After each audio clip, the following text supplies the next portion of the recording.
Yo, what's up, guys? Schizomanic here to bring you Blue Exorcist Kyoto Arc Season 2, technically, Episode 2 review. Now, I apologize for this review being late. The Nintendo Switch stuff has been going on since Friday, kind of bled into the weekend. It's kind of slowing down, chilling out, so I've been kind of distracted, but I did want to go ahead and get the review out, even if it is like a day late, I think? No, it's 2 days late because it came out Friday. Okay, so let's go ahead and... well, did it? Yeah, it came out Friday. Anyways, so let's talk about it. Once again, I'll talk about it in tandem with the chapters and we'll go from there. I believe this covers... it's either 17 and 18 or 18 and 19. I think it's 17 and 18, but it might be 18 and 19 in terms of manga chapters. Now, it's kind of becoming a running theme, and it'll probably be the joke of this actual video. They seem to be skipping parts specifically towards shaming. Now, granted, the preview for the next week's episode may still include the shaming scene, but for the most part, this episode has to deal with... and this episode kind of brings up the theme that'll be going on consistently throughout the rest of the arc, where Ren's going to have to re-win the trust of all of his friends again, for them to trust him again, and for them to kind of get back on equal level and equal ground. You see, he pretty much does that with Shima, but that's because Shima, for the most part, has been pretty laid back. He's super relaxed, so a lot of the shit that happens, he kind of like... I feel like he's the kind of guy who doesn't like... he's kind of like the Blue Exorcist version of Shikamaru in a lot of ways. The guy who kind of doesn't want to be bothered with anything troublesome. Although I do find it interesting that we learn, because we also found out that the inn that the Blue Cross dudes are staying at is the inn that Ryuji's family and Shima and Konekamaru's family now like run. Although it seems like Ryuji's family is like the head of the household, whereas like Shima and Konekamaru's family are like the subsections of the same household family. We get to meet a few of the brothers. There's not too much going on in terms of the family relationship, other than it seems like certain sects in the brothers in the family don't get along, like the Snake Girls and Shima's brothers, I believe, really don't get along, at least according to what we saw. And we also find out, we also get to meet Ryuji's mom and his dad. I think we meet Shima's brother, which has changed from the manga. In the manga, when they get on the bus driving to the end, that's not Shima's brother that's doing that. That's actually some no-name character. So they just say, you know what? Well, we need to casually introduce the family anyway. The family aren't like important. They're kind of important. The most important family member is Bond's dad, which we meet in this episode. There's a few gags in between when Ren is just kind of told to do random shit because they don't want him. I guess they don't want him doing other stuff. I guess because the whole Son of Satan stuff. There's a few gags in there where he's like picking up trash and he pulls on like a man's hair, like the one hair sticking out of his bald head, because it's trying to be funny. And then you meet Ryuji's dad. Ryuji's dad comes off as a drunken old dude who, even though he technically is the master, like he's the head of the household, it's weird because he doesn't act like it.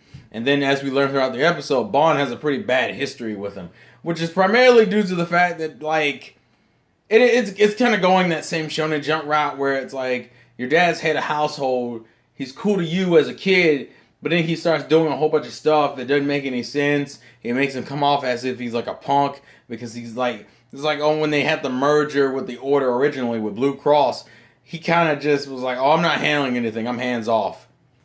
But you can kind of see the hints of what's going on, because if you notice, when we see the flashback of Bond before the middle of his hair has dyed, which apparently no one knows, his parents don't know about. Same thing with Shima. Apparently, Bond and Shima did not tell their parents or their family members that they dyed their hair different colors.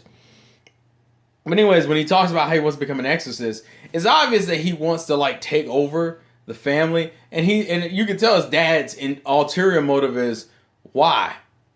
And it's because Bond is super sensitive. Like, people dog his dad out, and he's come to accept that now. But in the back flashback, and it's still kind of true now, he doesn't like how badly his dad gets talked down to. He's kind of given up on his dad, but he still doesn't want his family or his household to crash. So he wants to lead it. You know that's what he wants to do. He's going to Blue Cross to train to become an exorcist so he can fucking come back and take over the family. And that's why they also they kind of gloss over a gag that actually happens, and it's kind of briefly mentioned. You won't really get it until near the end.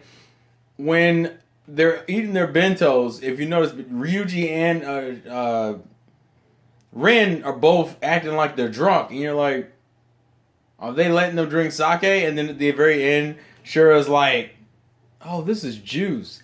The joke being that they accidentally switched out the juice for the beer, so everybody who took a bento and took their drink with the bento got drunk. Ha! It's such a low-key joke, you don't even see it. We also get to see the left impure eye in this episode for a quick second, which is the thing that they're protecting while also healing the injured from the attack. What else? We also get to see Shima, I think I mentioned it before, Shima reconcile with Ren, kind of going into the whole, you know what, why am I worried about it? You're still the same old Ren. I don't need to concern myself with it. So that's one down, but we still got like Bon, Konekamaru, and Shamie. Once again, but let me talk about the part that they skipped in this episode I kind of want to talk about it, I kind of don't, because it's a part in the manga they skip with Kaneki and Shamie, but the preview hints at them doing the scene still. They're just changing the order in which it happens. I guess I'll just kind of talk about the setup for it. It's around the section in which, because like when Ren, Shamie, and Kaneki walk in, they're like, what do you need us to do? And it's like, well, we're spreading out herbs, so go collect herbs and for the tea to give to the injured, create medicine and whatnot. And they're like, oh, we're right on it. And then they separate Ren and Kaneki and Shamie, where Kaneki and Shamie are doing stuff, but like Ren has to go do bullshit work. During that sequence, Shamie, and they kind of hint to it, Shamie's like really nerve-wracked the entire time. This is also based on the previous scene with the previous cutout Shamie stuff that I mentioned last week about the rock and about how she realizes that the flame doesn't hurt her and shit. That's cut out too. So it's in reference to that, but she's all flustered and insecure about herself like she usually is. And Kaneki's like, the fuck is wrong with you?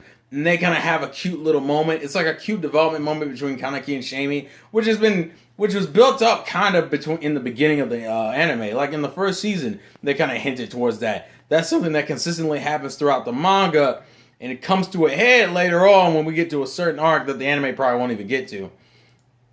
Unless they do like a third or fourth season of the manga. Because I think this literal season is only supposed to take place over the Kyoto arc.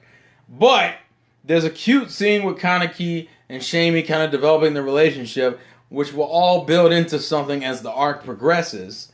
Because things kind of get, I'm not going to spoil it, but things kind of get serious relatively quick in this arc. It's weird because you're probably going to start seeing shit hit the fan probably in the next, I would say, 3 episodes, if not 2 episodes. More than likely 3 episodes. Kyoto arc ain't fucking around, but I'm not going to spoil it. But yeah, if you want to go read the manga, it should be chapters 17 and 18 or 18 and 19. Don't know when. I know 18 is in there. I just can't remember if it's 17. It might be 18 and 19, but you guys go check for me. But yeah, tell me your thoughts and comments in the comment section below about this episode. Did you like it? How do you feel? How do you like the adaptation for the manga readers who already know what happens? Let me know your thoughts and your opinions. I want to know. Tell me, please. Please. Please. Oh, shit. Anyways, this has been Schizomanic. That's a game. Oh, no. Kick with the tripod. That's a game. Play to win. And I will catch you guys later. Peace. Oh.